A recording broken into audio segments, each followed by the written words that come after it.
బ్రహ్మ ముహూర్తానికి సనాతన ధర్మంలో ఎన్నో ప్రత్యేకతలు ఉన్నాయి. యాదేవి సర్వభూతేషు విష్ణుమాయేతి శబ్దితా నమస్తస్యై నమస్తస్యై నమస్తస్యై నమో నమః.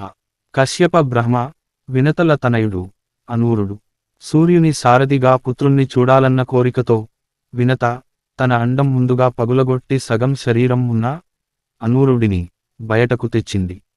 బ్రహ్మదేవుడు అనూరుడిని సూర్యునికి సారథిగా నియమించి, నీవు భూలోకంలో మొదటగా కనిపించిన కాలాన్నే బ్రహ్మముహూర్తం అంటారు.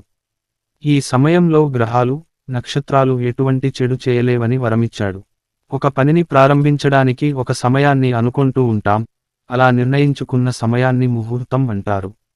ఏదైనా ఒక పని చేయాలనుకోన్నప్పుడు ఎలాంటి ఆటంకాలు కలుగకుండా ఒక మంచి సమయాన్ని చూసుకొని దానిని మంచి ముహూర్తంగా నిర్ణయిస్తారు.